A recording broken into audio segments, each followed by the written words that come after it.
안녕하세요 여러분, 세상돌아보기입니다. 예, 오늘은 25년 8월 28일이고 예, 목요일입니다. 자, 오늘도 어쩔 수 없이 또 이 한미 정상회담 건을 다룰 수밖에 없네요.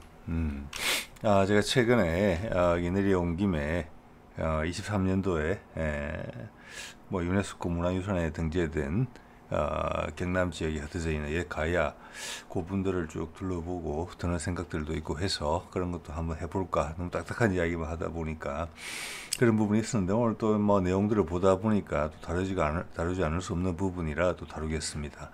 한미 정상회담의 군사적인 부분에 대해서 오늘 중점을 두고 말씀을 드려볼게요. 예, 우리가 합의한 바에 대해서.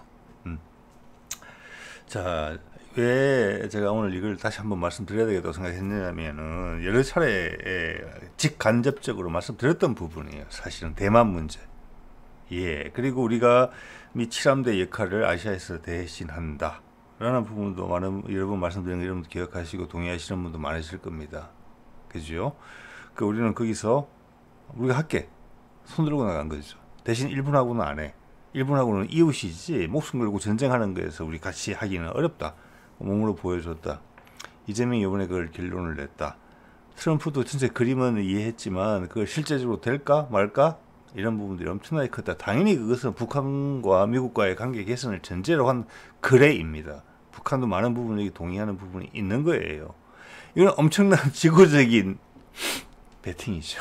예. 자, 그런 부분을 주안점을 두고 좀 다른 각도에서 한번 보겠습니다. 왜 두 사람이 다 상기됐으며 엄청난 기싸움을 했으며 이재명이 기싸움에서 이긴 것 같다는 느낌이 드는 이유, 여러분 한번 느끼실 것 같습니다. 예. 자, 여기 보면은 이제 먼저 이런 이야기 좀 해보고 싶어요. 뭐 오늘 그 이야기를 중심으로 해서 여러 가지 격가지 이야기를 좀 드려볼까 하는데, 뭐 어떤 분들은 이런 말씀 하시는 것 같아요. 여기서 이게 이 채널이 숫자가 구독자 수가 되게 엄청나게 많아졌으면 좋겠다 이런 말씀. 그러면은 뭐 우리나라에 영향을 주지 않겠느냐, 너무 소수만 보고 있다. 근데 저는 뭐 지금의 숫자도 엄청난 숫자라고 말씀을 드리고요. 그런 느낌을 개인적으로 갖고 있고요. 거기에 대해서 별로 애살은 별로 없습니다, 사실. 네, 애살은 없는데, 저는 그런 말씀 드리고 싶어요. 그런 걸 댓글 가끔 다시는 분이 이제 좋은 뜻으로 계신데, 저는 그런 말씀 드리고 싶어요. 제 이 채널은 많은 분들이 저는 개인적으로 생각합니다. 만약에 제 채널이 10만 명이 된다. 그러면 정말 영향력을 줄 수 있다고 생각합니다. 몇십만이 되지 않더라도. 이제 재미로 보는 채널, 그것도 중요하죠. 인간 사회에서 재미라는 게. 그런 채널은 100만, 200만이 되더라도 세상이 이렇게 큰 변화를 못 줘요. 지금 MBC가 600만 가까이 되는 것 같더라고요. 조회수가, 구독자 수가. 그렇지만 얼마나 큰 영향을 주는지는 긍정적인 부분과 부정적인 부분이 섞여 있어요. 자, 그래서 제 채널은 이 일을 보시는 분들이, 저는 어떻게 보면 나비에 비슷하다고 볼 수 있어요. 그리고 파란개비로 날개짓을 하죠. 그리고 여기 계신 분들이 이 채널을 통해서 확인하시는 부분들을, 그리고 힘을 얻는 부분들에 있어서 여러분들이 종사하시는 부분에서, 심지어 가정에서라도, 술자리에서라도, 아니면 중요한 회사의 결정을 하시는 부분에 있어서라도, 또는 투자 결정을 하시는 부분에 있어서라도 적용되고 응용될 수 있는 좋은 뜻으로, 세상이 이렇게 움직이는구나. 그런 면에서 나비 효과라는 측면을 엄청나게 강조되는 채널이 돼서 그렇게 말씀드리고 싶어요. 예. 그러면은 100만, 200만 채널보다 더 큰 사회에 긍정적인 방향으로의 움직임에 영향을 줄 수 있다고 봅니다. 예. 자, 그래서 그런 부분들에 많은 분들이 동의를 해 가시면은 제 말이 자꾸 짧아질 수 있다, 이런 부분들이 있거든요. 그 사례가 이런 거예요. 오늘 연합뉴스에서 당장 이런 이야기가 나오더라고요. 미국과 러시아 군용기가 흑해에서 근접 대치했다. 흑해라면 지금 바로 러시아의 밑입니다. 미 초계기 동치 아래, 이것은 이렇게 꼬시는 채널이죠. 꼬시는 영상이죠. 이거 군사적 긴장이 고조된다는 것을 의미하는 거잖아요. 이제 내용을 보지 않았어요. 자, 이것은 미러가 유화전으로 가고 있다는 것을 연합뉴스가 저는 모를 리는 없다고 봅니다. 거기에 대해서 딴지를 거는 거예요. 이런 세력들이 이런 기사를 실는다 이렇게 보시면 돼요. 딱 시간 맞춰서 우크라이나 종전하지 마라. 그리고 이번에 이재명 트럼프 간에 결정된 거 추진하지 마라. 그거 연계된 거 알고 있다. 이렇게 해석하셔야 돼요. 저는 그렇게 해석을 합니다. 쉽죠? 많은 분들이 이제는 쉬우실 거예요. 그래서 여러분들이 이런 기사를 보실 때, 아, 이 사람의 생각이 이렇게구나. 그 존재가 입체적으로 보시면 돼요. 항상 선악, 흑백, 여러 가지 종류 섞여 있는 건 당연하고 다 세상에 필요한 거예요. 심지어 나쁜 사람도. 네. 나쁜 사람이 있어야지 좋은 사람들이 정신을 바짝 차리고 흐트러지지 않거든요. 다 그런 거예요. 대신에 우리가 그 의도를 알고 내가 그 상황에 맞춰서 어떤 처신을 해야 될지, 지금 힘을 집중해야 될지, 집중하다 어디에 집중해야 될지, 지금 좀 쉬어야 될든지, 그냥 지금 인생을 즐기면서 흐름이 올 때까지 기다려야 되겠다든지. 이런 게 제가 가끔 말씀드리는 동양의 학문이 이야기해 주는 것이거든요. 특히 주역 같은 거. 딱 그렇게 이야기하지는 않지만, 그 보면 그런 생각이 들거든요. 사람이 그렇게 변하게 되거든요. 자, 그런 부분들이 제가 아시다시피 어떻게 보면 과학자로서 이제 대학원 교육까지 받으면서 트레이닝이 된 사람입니다. 거기다가 건강 문제를 일찍 은퇴하면서 동양적인 부분들을 많이 접수하게 됐죠. 왜냐하면 서양적인 분석 가지고 저도 참 분석에 불살랐던 적이 있었던 사람이거든요. 근데 답이 안 나오는 거예요. 자, 그래서 그것들이 섞여 있다. 이것이 지금 필요한 것이다. 우리가 통합을 한다고 했을 때 서양 것은 다 나쁜 것이야. 동양 것이 무조건 좋은 것이야. 제가 그런 이야기 하는 건 절대 아닙니다. 그냥 제 내용 오래 보신 분들 느끼실 겁니다. 무슨 말씀 하시는지. 예. 옳고 그름, 조화, 방향에 대한 것은 동양이 훨씬 우월해요. 아우르는 거. 그렇지만 순간순간 대응하는 데 있어서 서양 과학이 쌓아온 그 분석적인 부분들은 충분히 좋은 기초가 됩니다. 그래서 동양에서 출발해서 서양으로 갔다가 다시 동양으로 온다 했을 때 동양의 원형으로 돌아온다는 뜻이 아닙니다. 동양의 원형을 가지고 서양적인 도구를 활용해서 새로운 대안을 마련한다는 것이에요. 예, 그걸로 통해서 우리 고조선의 정치 철학처럼 홍익인간 널리 세상을 이롭게 하는 게 지금 우리한테 지금 와 있는 겁니다. 자, 그 다음 좀 쉬운 답안지, 또 말 길어지면 안 되니까요. 이런 기사 나왔어요. 똑같이 일어나는 뉴스. 예, 미국 베네수엘라 전면전 임박, 군사적 긴장이 고조되고 있다. 여러분이 트럼프 같았으면 지금 이 상황에서 이런 불씨를 만들고 싶겠습니까? 실제 이런 상황이 있다고 하더라도 참겠죠. 이 중차대한 시기에. 예, 그런 말씀 드리고 싶고요. 이런 거 쉬워요. 요게 좀 어려운 게 있어요. 요 다음 요거 좀 어려워요. 자, 예상외로 김정은이 이번 9월 3일 중국 전성들에 참석한다. 푸틴도 온다. 저는 김정은이 오면 푸틴도 온다고 봤거든요. 네, 이게 뭐하러 왔을까? 6년 만에 중국을 가는 거고, 시진핑이 만나자고 꼬셔도 안 갔어요. 서로 중국하고 북한하고가 한 5년 만에 서로가 상호 방문식으로 했었는데, 북한이 작년인가 재작년인가가 북한이 시진핑을 보러 중국에 갔었어야 되는 해예요. 안 갔잖아요. 북러 상호방위 조약하고.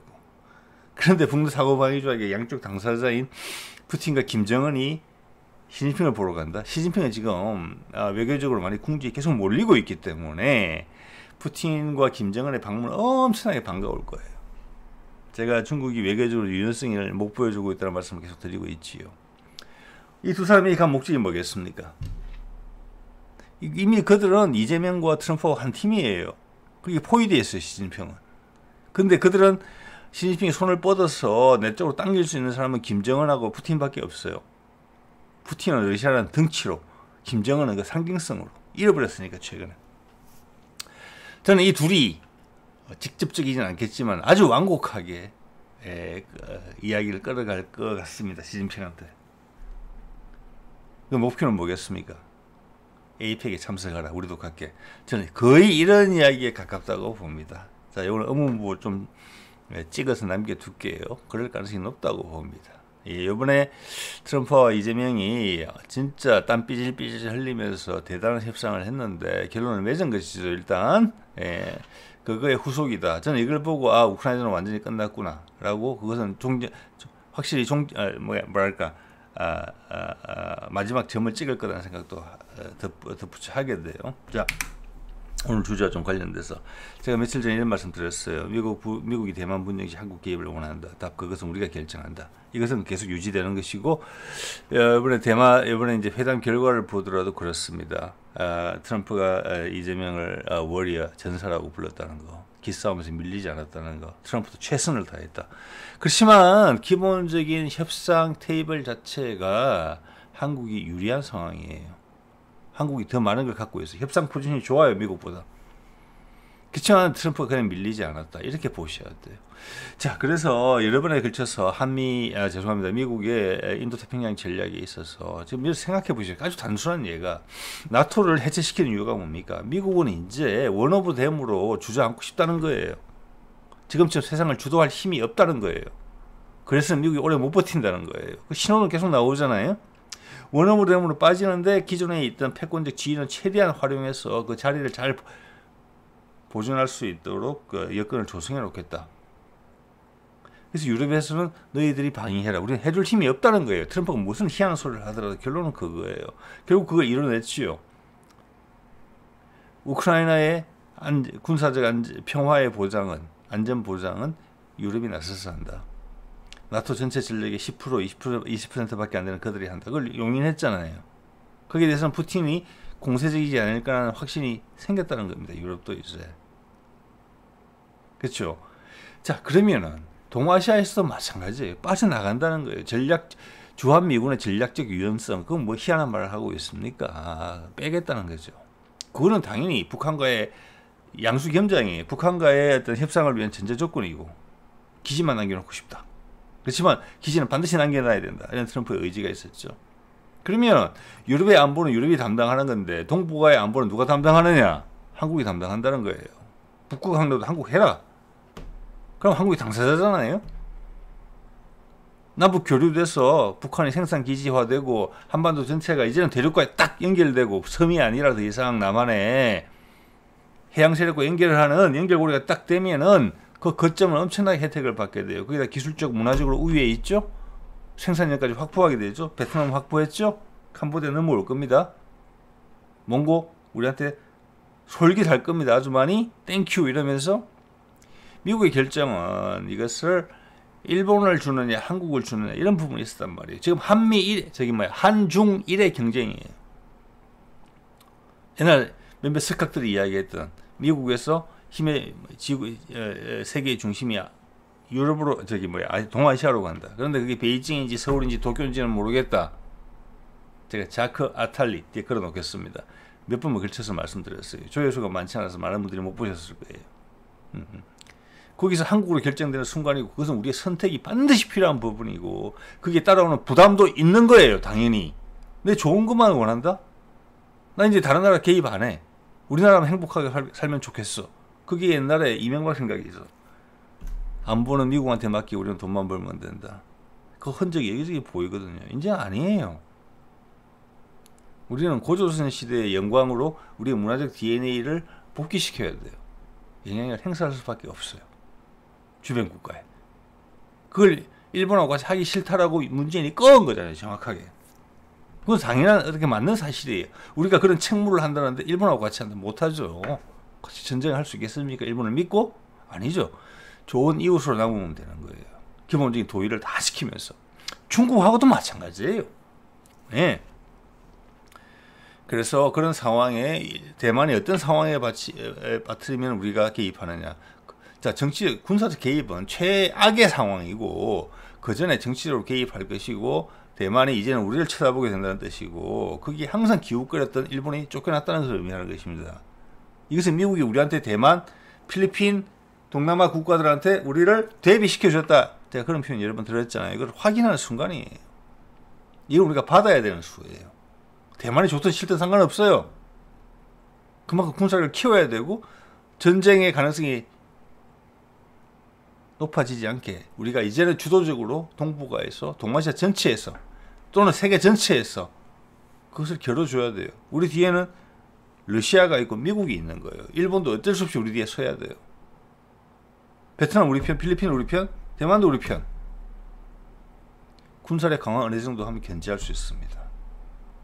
그리고 트럼프가 들어오면서 일단 중국과의 군사적 긴장을 약화시켜놨어요. 이거는 우리가 베팅해야 된다고 보는 거예요. 여러분 같으면은 그런 상황에서 일본이랑 같이 하겠습니까? 기시다가 그걸 원했고 윤석열이 따라줬죠. 기시다는 내가 아시아의 두목이다 하고 싶었던 거예요. 윤석열은 똘만이다. 정말 우리 60만 정병을 갖다가 일본에 필요에 따라서 막 써먹으려고 했던 것이죠. 북한을 구석으로 몰면서 남북을 영구 분단을 고착화시키면서. 예. 자, 이런 세상을 읽을 때 간단한 게 있습니다. 이게 여러 번 벌써 말씀드렸는데 이게 다 의미가 있거든요. 서울경제에서 나오는 기사가 이거 한두 달 됐어요. 위에 보세요. 서울경제 전기차 세액 공제 없앤 미 반도체는 지원을 확대한다. 이재명 트럼프 회담을 보면서 명확해지는 거예요. 반도체 미국이 가지고 간다. 중국한테 넘겨줄 수 없다. 거꾸로 전기차는 수명이 짧다. 끝났다는 이야기예요. 세액 공제 없앤다. 우리나라도 없을 거예요. 우리나라 지금 전기차 얼마나 오래 갈지 모르겠어요. 오래 안 가요. 전기차를 시작한 게 미국이잖아요. 일론 머스크를 통해서. 이래서 일론 머스크가 삐져서 나가는 일까지는 모르겠지만 그것은 결과지 이유는 아니라고 생각합니다. 왜? 이것은 이미 중국이 꽉 잡았으니까. 이 다음 체계로 넘어간다. 뭡니까? 이제 수소차를 밀 거고 수소차에 대해서 세액 공제를 미국이 주기 시작할 겁니다. 갑작스럽게. 천천히 주면 안 돼요. 그럼 중국이 또 따라오니까. 큽니다. 그래서 이거 한번 보십시오. 우리 수소 열차 준비하고 여러 가지 준비를 하고 있고 뭐 약간 창원에서도 삐걱거리는 문제가 있긴 한데 수소 액화하는 부분 이런 부분들이 지금 드라마틱하게 시동이 걸릴 거라고 봅니다. 제가 양의 세상에서 음의 세상으로 간다라는 부분은 우리 이제 선배님들이 하는 이야기인데 동양의 생각인데 우리의 생각이죠. 거기에 확인을 계속 하거든요. 여러분 저 보셔서 아시겠지만 덜컥 뭐 믿고 따라가고 그러지 않습니다. 예. 최대한 그들의 선배님들의 생각과 감이 계속 확인하는 겁니다. 나는 현실을 살고 있고 그분들은 과거에 살았잖아요. 그때의 말을 지금에 그냥 직설적으로 해석하면 안 되는 거잖아요. 천공이나 건진 뭐 이런 사람들이 그렇게 해석하는 거거든요. 도풋자락에다가 수염 휘날리면서 양에서 음이다. 여름에서 가을로 넘어가는 상황이다. 양에서 음이다. 우리가 이제 어떻게 쓰는 그게 연료라는 부분에서 드러나고 여러분 젊은 층에서 여자들의 기가 훨씬 센가 느끼실 겁니다. 이제는 어느 나라의 여자들의 기가 센가가 그 나라가 주도 국가이다 아니다를 판단할 수 있는 기준도 감이 된다고 봐요. 그리고 기존의 종교는 약화될 거예요. 음양과 같이 음양 기준으로 보더라도 기존의 존재는 부처님 특히 이제 기독교 심하죠. 하나님의 단일화되어 있거든요. 패권이에요. 따지고 정신적인 패권. 그게 아니에요. 이제 개인의 생각이 중요해져요. 개인의 생각. 나의 생각이. 신이 사라지는 게 아니에요. 신이 내려앉아요. 개인의 마음으로. 그러면서 불교는 그런 음의 굳이 종교 중에서 비교하자면 음의 종교에 가깝고 기독교는 상당히 양의 종교예요. 나밖에 없다는 거죠. 무조건 내 말입니다. 세상의 질서도 패권구도 미국 위주의 패권구도에서 다극화 사회로 가잖아요. 중국은 그래서 잘못됐다는 거예요. 미국을 밀어내려고 하고 내가 새로운 패권이 되려고 하기 때문에 그게 큰 패착이에요. 그래서 주위에 지금 중국의 편이 자꾸 없어지는 거잖아요. 세상의 흐름이에요. 우리 요즘 보니까 얼마 전에 여론조사 보니까 여아를 선호한다는 비율이 10년 만에 훨씬 올라갔대요. 그런 급격한 변화를 보이는 거. 남아 여아 선호 사상이 바뀌는 부분은 우리나라가 지금 최고인 것 같거든요. 그것 또한 양에서 음으로 바뀌고 있고 우리가 그 한가운데 있다는 거예요. 자, 에너지도 볼까요? 여태까지 주로 쓰는 게 화석연료죠. 화석연료. 그것은 그 화석연료의 모든 기원은 어디서 옵니까? 기본적으로는 식물의 광합성에서 온 거예요.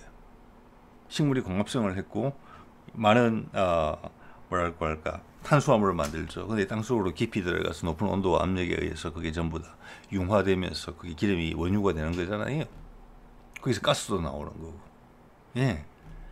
자, 그러면 식물의 그 에너지는 탄소 동화작용은 어디서 시작되는 겁니까? 광합성을 통해서.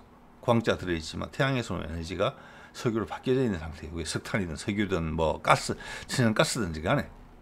그렇죠, 여러분? 태양은 양입니다. 양. 그 양이 에너지예요. 그런데 수소는 어디서 오는 에너지입니까? 물에서 나오는 에너지예요. 그죠? 물을 분해시켜서 우리가 수소를 얻어요. 근본적으로 다른 에너지고 우리의 화석연료, 석유나 가스를 갖다가 석탄을 갖다가 양의 에너지라고 충분히 부를 수 있다는 건 동의하실 겁니다. 너무나 뭐 상징 체계도 필요 없어요. 그냥 태양에서 오는 거니까. 그와 반대로 물에서 오는 에너지는 음의 에너지예요. 그것 또한 양에서 음으로 가고 있는 거예요. 이런 것이 제가 상황을 볼 때 큰 얼개로 보는 부분이에요. 바로 단박에 믿는 건 당연히 아니죠. 이것이 예측 가능성, 세상의 흐름과 일치하는지를 계속 확인할 따름이에요. 그래서 상당히 가능성이 높겠다 이렇게 본다는 것이죠. 자, 이거죠. 이 내용을 본 건데 왼쪽이 김준현 국회의원 조국혁신당입니다. 오른쪽이 외교부 장관이에요. 이 내용이 뭐냐면은 대만 유사시에 우리가 개입해야 되느냐, 그런데 개입하지 않을 것이다 라는 것을 답을 예상하고 했는데 답이 정확하게 나오지 않는다. 그래서 왼쪽 국회의원의 이야기는 심지어 윤석열 정부에서도 이런 부분에 대해서는 미국이 요구한다 이거죠. 요구하는데 거기에 대해서 윤석열 정부의 외교부 수장들도 좀 정부에서 지원해 달라. 그거는 진짜 어렵다. 응? 그래서 힘을 보태달라고. 그게 뭐 야당이더라도, 당시에 민주당이더라도, 조국당이더라도 이런 이야기를 했는데 당이 바뀌었는데 어떻게 민주당에서 뽑은 외교부 장관이 주한 미군 사령관까지도 전략적 유연성을 강조하면서 한국군이 대만 유사시에 들어갈 거다라고 이야기를 하는데 그것을 왜 부인을 하지 않느냐. 그래서 약간 언쟁을 벌이는 그런 부분이에요. 김준형은 제가 보니까 정치 외교학과 박사 출신이고 그 다음 뭐 어더라? 문재인 때 국립외교원장을 하고 그랬어요. 그래서 학자라기보다는 이제 정치학 박사를 가지고 정치권에서 통일 외교 분야에서 활동을 많이 한 것 같은데 여러분 잘 한번 생각해 보십시오. 제가 여기 외교부 장관을 한번 비판한 적이 있습니다. 최근에 그가 워싱턴 포스트인가 미국에 이제 협상을 갔다가 중국에 대해서 상당히 적대적인 외교부 장관으로서는 생각하기 어려운 강한 발언을 했어요. 그래서 저는 그것이 아무리 속마음이 진심이더라도 그 말을 해서는 안 된다. 그런 식으로 비판을 가한 적이 있는데 이번에 이재명 트럼프의 회담을 봤을 때 저는 어느 정도 이해를 하게 됐습니다. 거꾸로. 그리고 이 영상을 지금 10일 전에 제가 캡처해 놓은 거거든요. 예. 이것은 이제 제가 오늘 영상을 찾아서 본 것이고 그전까지는 캡처만 했었습니다. 이때는 이재명 트럼프 회담하기 전이에요. 그렇지만 내부적으로는 미국 협상단과 우리 협상단 이야기를 다 맞출 때예요. 그죠? 자, 이 말은 미국 쪽에서 강력히 요구한 부분이 그 부분이 있고 우리가 거기에 대해서 이재명을 트럼프가 워리어라고 부른 전사라고 부른 그거랑 부합하는 우리 전체 협상단의 입장이 나타난다는 것입니다. 그것을 숨기지 않겠다는 거예요. 우리가 대만 유사시에 개입할 수 있다라는 이야기를 하고 있는 거거든요, 지금. 그만큼 이제 트럼프가 왜 이재명을 테스트해보고 이리도 휘둘러보고 결국에는 전사 같다고 이야기했는지, 그리고 우리 대통령실 대변인과 심지어 홍보수석까지도 트럼프를 공식석상에서 언급할 때 트럼프 대통령이라고 하지 않고 왜 트럼프라고 이야기했는지, 그게 우리 위상이고 대만은 그게 따라오는 책임이다. 이것은 문재인 때 이미 결정이 된 부분이다. 자, 다시 한번 말씀드립니다만은 우리가 미국은 전 세계에서 불필요한 군사적 압박과 비용을 줄이려고 해요. 그게 다국화 세상으로 가는 거잖아요. 기존의 패권이 빠져야 될 거 아니에요. 그러면 기존의 사람들이 성장을 해야 될 거잖아요. 기존 작은 세력들이 미국에 기대는 마음을 꺼내야 되잖아요. 아이가 커야 되는 거잖아요. 그 중에 손 들고 나온 게 우리라니까요. 그게 북한과의 거래. 그래서 제가 문재인 때 2021년에 한국과 미국이 빅딜을 했다. 북한을 가지고. 이거 우리 책임질게. 처음에 미국은 일본하고 같이 해라. 아니야, 우리가 보여줄게. 그때부터 국방력에 투자하기 시작했고 그 다른 제조업 분야에 가진 강점이 짧은 시간에 반영이 되면서 지금은 국방 산업이 우리 주요 산업 분야 중에 하나가 됐잖아요. 그때 그 틀이 그때 만들어진 것이거든요.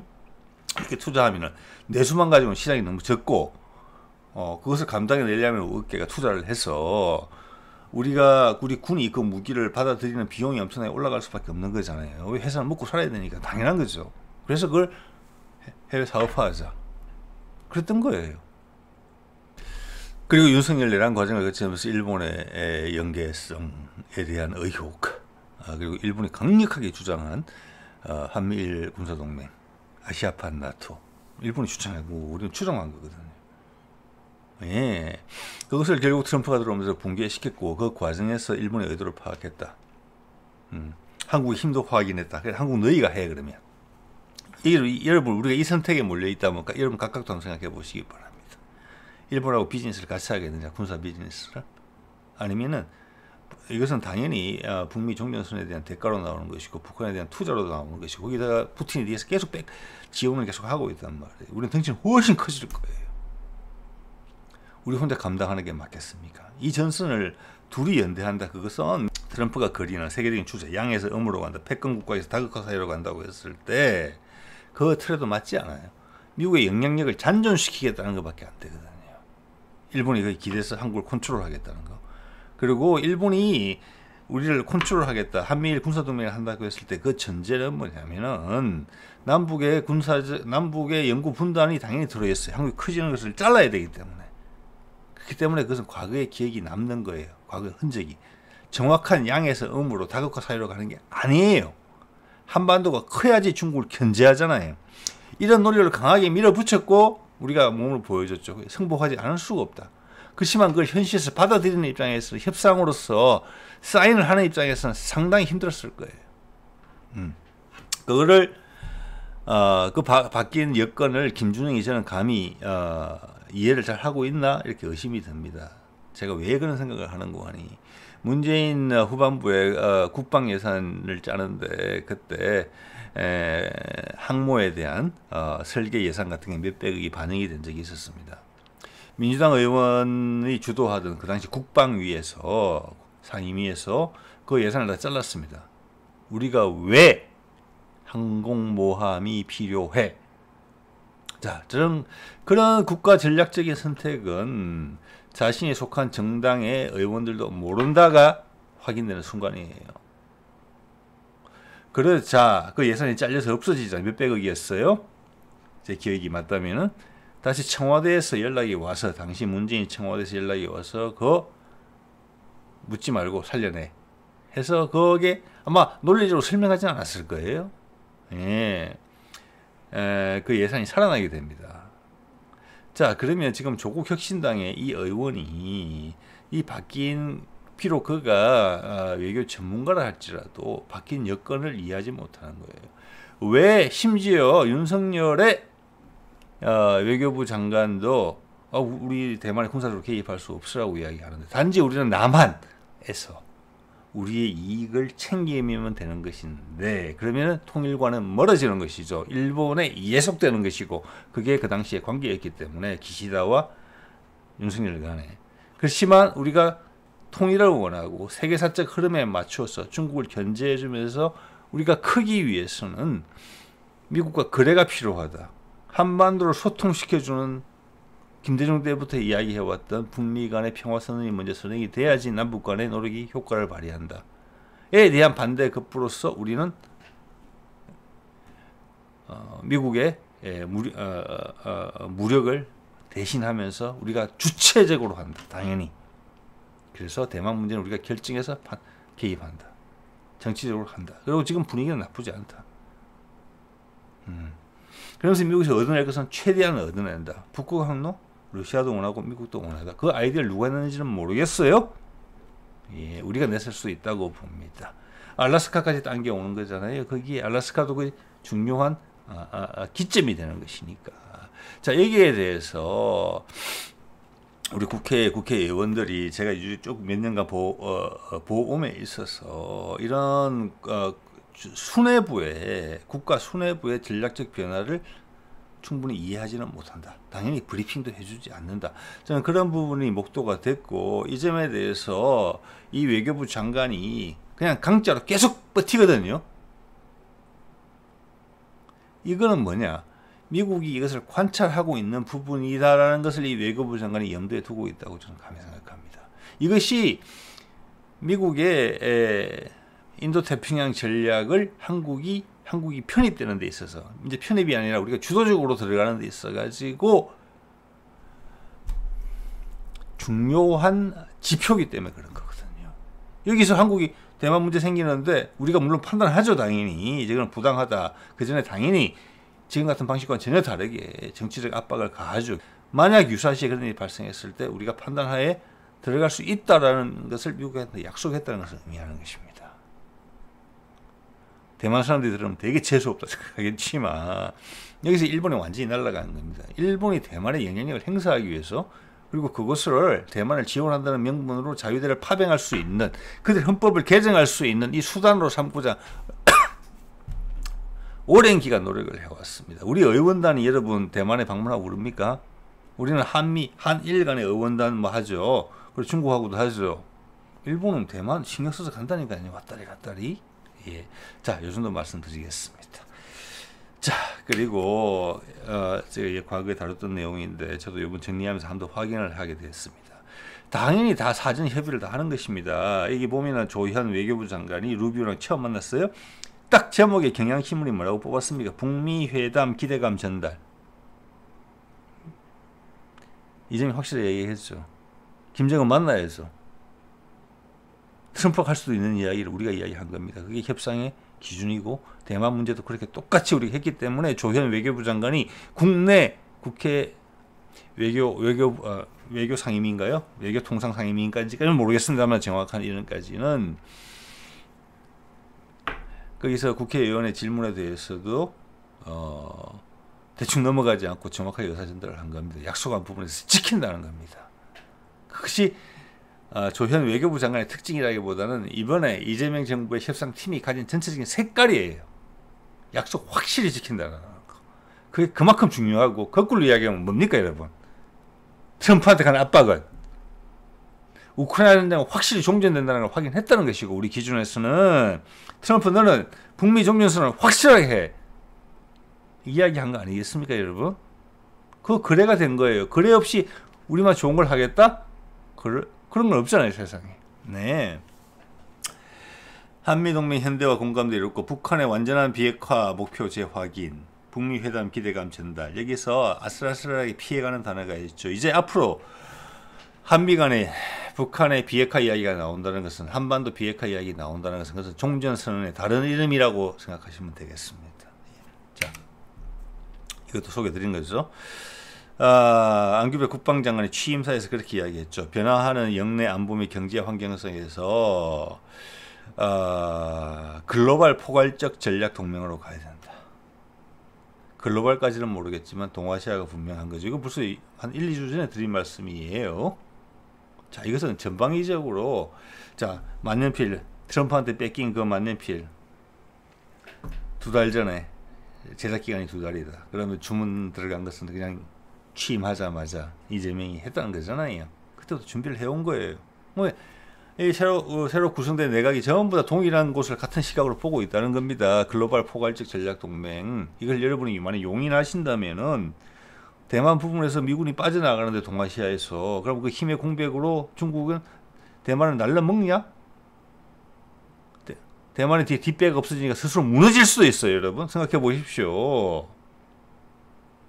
베트남 같은 나라도 불안해할 수 있고 필리핀도 불안해할 거잖아요. 미군이 빠지면은 한반도에서 병력 줄인다, 괌에서 병력 줄인다, 오키나와에서 병력 줄인다, 이러면 어떡할 거예요?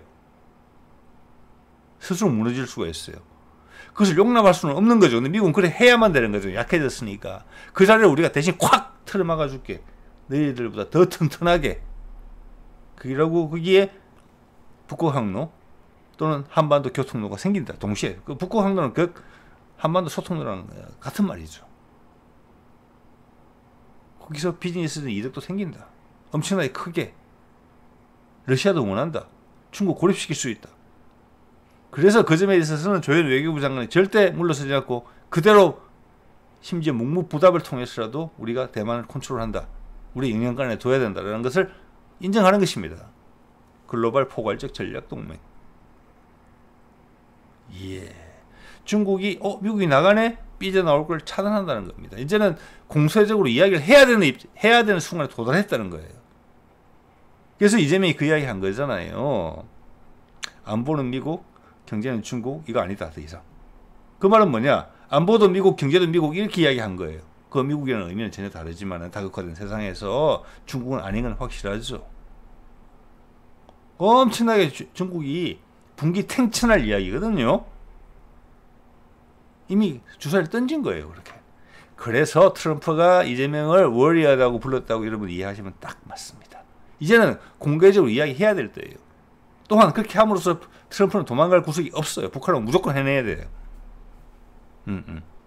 그 판세 읽기가 지금 트럼프는 쭈그러드는 입장이기 때문에 미국이 여러 가지 고민이 많아요. 워낙 돈키호테 같긴 하지만, 자, 그런 게 읽힌다는 것입니다. 오늘 이야기를 보면서, 자, 국방비 인상과 주한미군 전략적 유용성, 이거는 같이 가는 것이고, 이것이 인도태평양 전략의 그 축을 우리가 대신해 주겠다. 미국의 편에 서 있으면서, 심지어 북미 종전선언을 하면은 북한도 너희 편에 같이 서준다. 근데 북한이 이번에 왜 전성절에 갈까? 얼굴 싹 안면 몰수하고 지냈는데 푸틴까지 같이?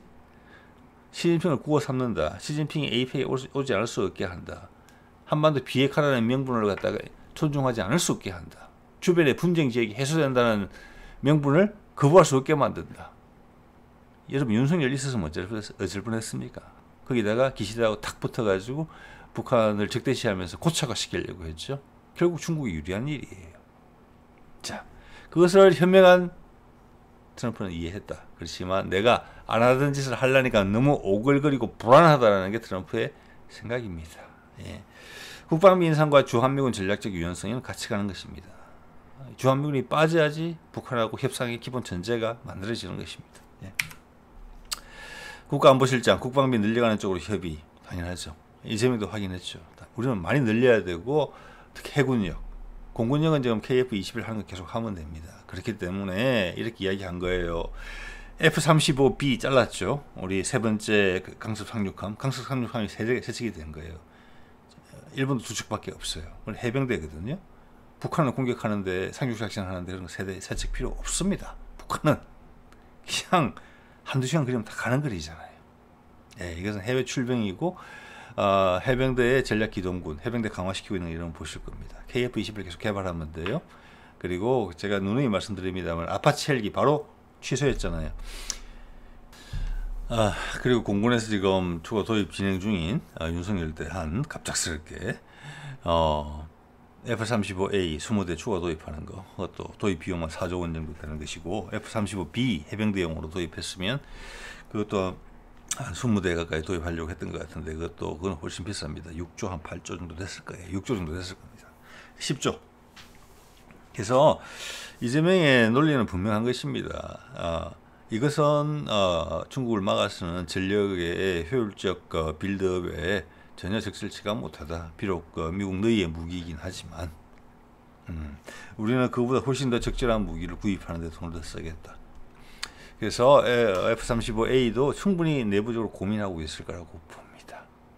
이미 강자를 부리기로 결정을 했기 때문에 F-35A 우리가 원한다면은, 제가 뭐 내막을 100% 다 모르긴 하죠. F-35A 취소도 가능하리라고 봅니다. 이미 몇 대 들어왔다면 나머지 부분 취소할 수도 있다고 봅니다. 예. 자, 가장 큰 변곡점은 여러분 이겁니다. 양에서 음으로 넘어가던 이 순간, 2023년 8월 18일 캠프 데이비드에 윤석열과 기시다를 불렀습니다. 이것은 엄청나게 뭐라고 할까, 미국으로 치자면 되게 내밀한 곳이고 함부로 초청하지 않는 곳이에요. 캠프 데이비드는. 여기에 불러다 놓고 이야기를 했다는 것은 한미일 군사동맹 이야기거든요. 이거 미국이 주도했죠. 예, 이때 기시다가 큰 기대가 엄청나게 컸을 거예요. 예. 자, 당연히 미국은 대중국에 대한 전선을 구축하고자 했지만, 기시다는 이걸 대북용을 곁다리로 끼웠을 거예요. 예. 자, 그거랑 지금의 상황하고 너무나 다른 거죠. 이때가 엄청나게 중요한 순간이었어요. 그러다가 24년 10월쯤 됐을 때, 9월, 10월 됐을 때 트럼프의 당선이 확실시 되자 한미일 군사동맹권이 물 건너갑니다.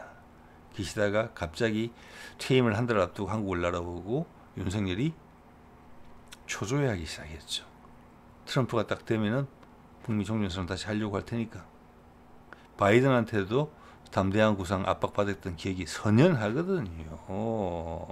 그래서 거기서 국내외적으로 종합적으로 벌어진 일입니다. 이때가 트럼프가 당선되면서 한미일 군사동맹권이 끝난 거 작년 10월 11일 그래서 내란이 발생하기도 한 것입니다. 그리고 미국이 일본을 버리게 됩니다. 그때. 예, 이게 엄청나게 중요한 순간입니다. 그래서 오늘이 가능하게 된 것입니다. 그래서 이재명이 갑작스럽게 당선이 된 거잖아요. 그리고 내란 세력 그리고 거기에 있었던 친일 세력이나 소수의 그 세력, 오래된 잔존 세력들이 있어 양의 세력의 끝물들 전 세계에 지금 다 올라와 있죠. 그들이 전 세계 누구보다도 가장 먼저 그리고 강하게 예상치 못한 된소리를 맞게 된 겁니다. 윤석열이 최소한 2, 3년 더 할 수 있고 내란이 성공됐으면 지속될 거라고 봤거든요. 그래서 얼마나 우리가 한반도가 핵심적인 위치에 있었어요. 그게 가장 드라마틱하게 나타난 거잖아요. 양에서 음으로 가는 세상에. 그 전체적인 흐름을 결정한 것은 현재의 패권국인 미국인데 거기가 한국이랑 파트너십을 하지 않을 수 없는 상황에서 한국에서 그런 일이 발생한 거예요. 예. 그리고 지금 이재명이 하는 거 보십시오. 우리가 거기에 대한 성과물, 우리의 방향성에 대해서 절대 양보하지 않는다. 앞으로 닥치는 대로 헤쳐나간다. 우리는 준비되어 있다. 미국을 질리게 만들고 있는 거잖아요. 지금. 네. 자, 그러면 거기 따라오는 것은 당연히 전작권 환수가 따라와야 될 것입니다. 그게 아니면 주변에서 우리나라를 인정하지 않을 것입니다. 그리고 다극화 세상에서는 당연한 거예요. 계속 분쟁이 여기저기 발생할 수 있습니다. 그때 우리가 개입해야 될 거예요. 미국을 대신해서. 그리고 미국은 우리를 이제는 한국이야. 한국한테 물어봐. 이런 식으로 하고 물러나야 돼요. 많은 부분에서.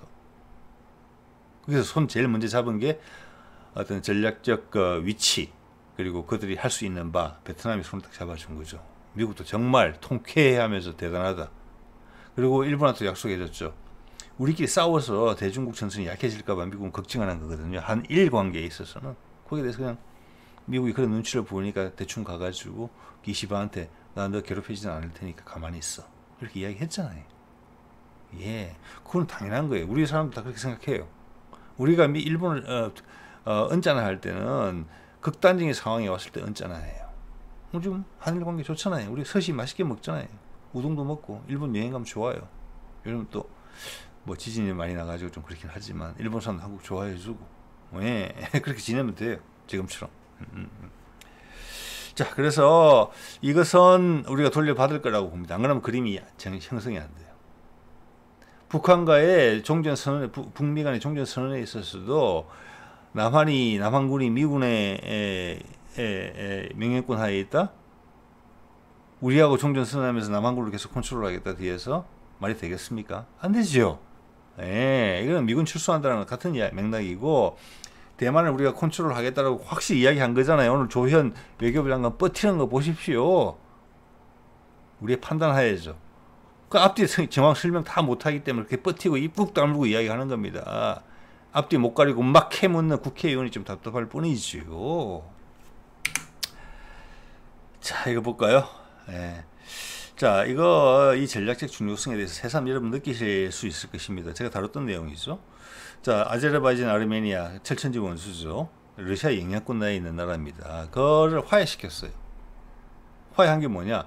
우리가 화해하면 덕이 훨씬 많아지기 때문에 그래요. 과거의 원수 시절에 느꼈던 원한이 다 사라질 정도로 달콤한 꿀물이 떨어진다는 이야기입니다. 이것을 제가 다른 각도에서 말씀드릴게요.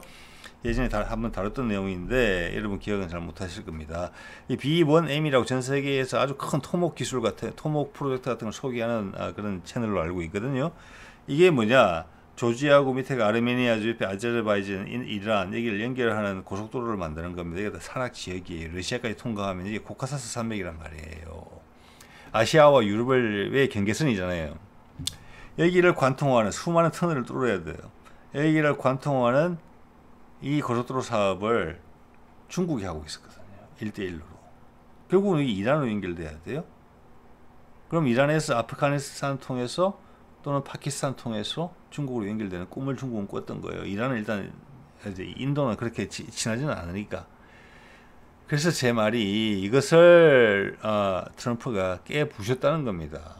만약에 미국이 할 거야. 이게 러시아가 용인하지 않으면 어렵다는 거거든요. 자, 중국이 이런 일을 할 때는 러시아가 이게 당연히 호응해 줄 것이라는 전제가 깔려 있어서 하는 것이고 놔뒀을 거예요, 러시아도. 그렇지만 푸틴의 입장에서는 미국이 훨씬 더 멋진 제안을 해오네. 여기서 연결될 길들이 중국 너희가 제안하는 것보다 훨씬 길이 넓어, 폭도. 이게 경제적 효용성이 훨씬 높아. 이렇게 말할 가능성이 높다는 거죠, 지금. 그래서 그때 세계에서 최대로 큰 TBM 이런 거를 했다. 그래서 중국 자본과 기술로 하고 있다. 이런 걸 다 날리게 됐다는 것입니다. 베트남 날라갔죠. 여기다 북극 항도 서로 생기는데 거기에 중국은 한반도에 포위되어 있어요. 여러분, 제주도에서 상하이까지 거리가 600km밖에 안 됩니다. 최신 초음속 미사일 사정거리에 들어요. 우리가 원하면은 중국 해군을 중국 해안에 서해에 가둘 수도 있어요. 최악의 상황에서는. 물론 중국도 우리를 공격할 수 있죠. 왜? 그런 관계가 앞으로 형성이 될 거라는 것입니다. 물론 그 뒤에는 여러 가지 정치적인 여러 가지 지렛대가 있어요. 중국 내부의 문제. 일단은 중국 이런 걸 틀어막히는 것만 하더라도 중국의 시진핑 체계는 되게 흔들릴 수가 있어요. 이게 체감을 하게 되면. 자, 이런 중요성에 대해서 말씀을 드린 거고, 우리는 이런 걸 하고 있잖아요. 이거 문재인이 시작한 거예요. 영종도에서 강화도 관통해서 저기 북한으로 가는 거.